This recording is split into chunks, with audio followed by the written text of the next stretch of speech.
Okay, well, we're lucky to have a special guest with us today, Patrick Martins with Heritage Foods USA, where we buy through him the hogs that we get from the Midwest that are heritage breed pork from um, Berkshire's Red Wattles Tamworths. And we like the pork because of its heavy marbling and the flavor profile and how they're raised, which we now know produces a better flavored pork. You start off with better flavored pork in the beginning. Guess what? It produces a better flavored ham in the end, 18 months later. So, Patrick from New York, give us some insight into what you do and how you do it. Well, thanks, Sam. It's an honor to be. You look great, by the way. You look really great. COVID has been good to you. I can see you've lost like 40 pounds. But I would say that to me, the heritage breeds are pre-industrial. So I joke, someone Monsanto'd my pork chop or Monsanto'd my hamburger. Now, Monsanto is a seed company, but still, you get the point. All the meat that we eat in the world, for the most part, is Monsanto'd somehow, genetically. The genetics have been Monsanto'd. And Heritage Foods is essentially the only place you can go to get non-industrial meat in the country. Our group of farmers, us, and it's the only place to get a non-industrially farmed prosciutto too. Because remember, industrial applies to the genetics too. And starting in the 60s, everything became Monsanto. Every last. Now, I'll say poultry 100%. We're the only place. Pigs, there's some other people that have old genetics. But unless they have old genetics, it's a Monsanto pig. I just think that's really interesting as we start to care about sourcing. We sell 25 of the country's rarest breeds. I like to say our website is like a menagerie of America's 25 rarest breeds. And rarest breeds means that factory farms never touched it. They never got their hands on the stuff we raise. They never got it to grow a little quicker or to have little bigger hams or smaller hams or leaner bellies or none of that. Grow a little faster. Nope, they never touched them. And they really touched almost every pound of meat that is eaten. So it's a real achievement to these farmers who kept slowly these old breeds going and wondering if there would ever be a moment where they would be requested again. And this chef revolution and cure master revolution made that happen. So we're actually saving the only remnants. It's their time capsules of the past.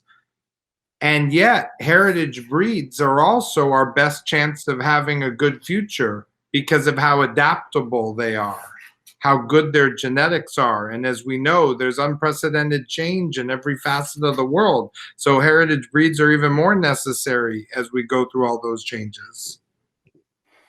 One of the other things I found interesting about what's happening right now in the meat world is this talk about decentralizing the meat operations because of what's happened with COVID. They found out that having all of this centralized meat processing with basically 4 or 5 large meat processors, instances of a pandemic create more of a problem with this centralized meat processing, even the flow, the conditions that the staff needs to work in. But going back to what we do, so I've got a piece of that we're working with, a new product called the Wedge. It's a Surryano ham. But if you can see, I mean, it's got heavier marbling. We did this in the beginning just because the flavor of the product ended up better. We ended up getting marbling through the meat itself. Hold it up. Hold it all. It enhances the flavor profile of the pork when you have that. Let me see when you have that marbling. Yeah. There we go. Yeah. Okay, good. So it enhances the flavor profile that you need when you age a ham 18 months. What we're trying to do is pull the moisture out of the ham during the fermentation process. And if you have a super lean pig, it ends up becoming too dry. So with that breed that Patrick is producing, it really helps to produce to the buttery flavored profile that we get with the Surryano ham now. Well, I think it's fantastic. Fantastic. You're pioneering the wedge. You know, all great ideas are critiqued, you know, and questioned. But you had this idea to do the 1 pound piece, and just seeing it now for the first time live. I mean, there's 10 reasons that jump in my head why the wedge makes more sense. First of all, everyone wants a whole ham. Everyone in the world would love to have a whole prosciutto, but they don't want a 10, 15 pound piece. A 1 pound piece gives them the, you know, feeling and energy of a whole piece. Less exposure to the air, so it stays fresher. Also, then I always have prosciutto in my fridge versus running out. I eat my 3-4 ounces and then I'm out. This piece is meant to be there forever, like Tabasco sauce, and I think it's fantastic. It teaches me some knife skills, and I'll always have a delicious topping to anything, salad, anything, bread and oil, you know, with that thing sitting in there. So I think that's exciting. Technically, that's how people should eat charcuterie, is a nice little piece that gets smaller and smaller, but somehow we feel that you're supposed to go to a slicer, and you know, at the deli, and now people, I guess, are not as comfortable to do that, go to the slicer anymore, you know, and have a guy touching everything and the meat slicer itself. I mean, you know, times have changed. Yep. All you have to have now is a super sharp knife and slice it yourself. But I like what you said earlier about the size. You know, when a slaughterhouse has 2,800 employees, that's a mess. It's too big. It's not supposed to be that big. You know what I mean? On 9/11, when those poor firefighters were jumping up that tower, I'm like, it's too tall. That's not human anymore. Who wants a 120-story building? Make a 60-story building and be confident. You know, and then, you know, I just think that, you know, you have to be happy with what you have. Well, I hope you keep doing what you're doing, because we're enjoying the fruits of the efforts that you're in all these. Well, it's about 20, 25 farms, right? Yeah, yes. And that reminds me about the small things. You know what Abraham Lincoln said? He once said, the greatest fine art of the future will be making a comfortable living on a small plot of land, on a small piece of land. It's such a beautiful statement. He was such a visionary to realize how hard that would be. And you essentially, through your ham, you know, are keeping that agrarian culture going, of the small independent farm who can make an honest wage, making a fantastic product that's not a commodity. And I think that's really great. And you were the first. Everyone followed you. And, you know, even through the fires and all that, you're still the first and the biggest and the originator of returning ingredients to American charcuterie. And I think that was really, really fantastic, you know, especially with the prosciutto, which, you know, no one messes with prosciutto. Everyone makes sausage, but almost no one makes prosciutto.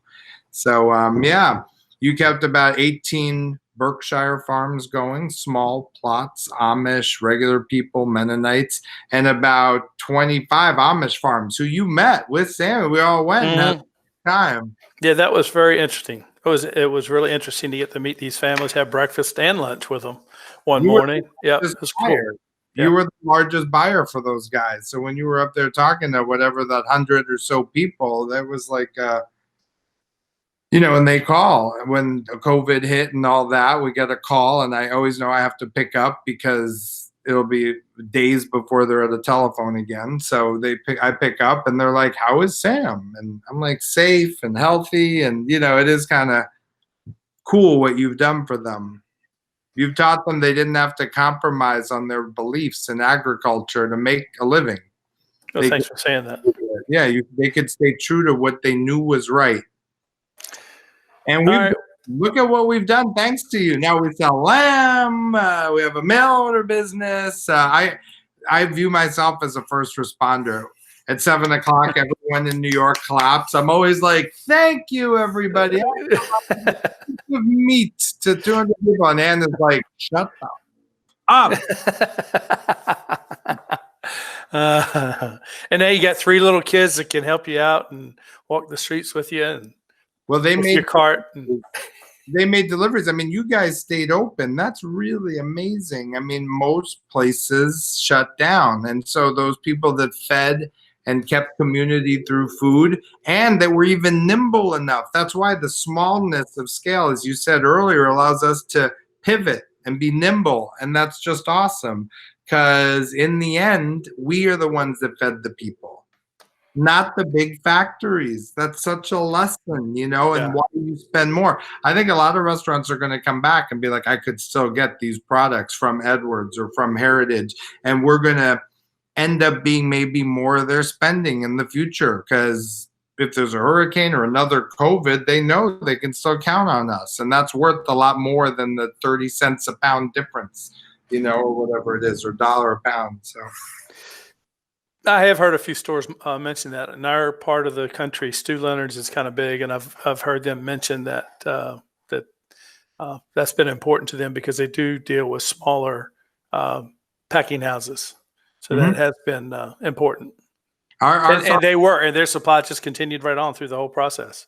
Well, if that's true with that guy, then that's fantastic, because you know, we have 50 employees at our slaughterhouse, so they separated right from the beginning. Mary stayed home; she's the HACCP person, and Teresa stayed home.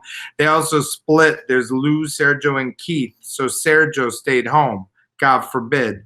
So, you know, nimble. And then we went down to, we always are at 200 pigs, 200, 200, 200 every week for years. And we had to go down to like 100 one week and 120. And it was really scary for the farmers, but they, to their credit, kept on going and figured it out. And you kept taking hams. So and the loss of business from us, they picked up with the local people. Everyone's slaughtering a cow or 2 pigs that they had on their farm, and they developed all these relationships that they didn't really have time for in the past. So it's been super interesting. I'm fascinated to see how it'll all be on the other side.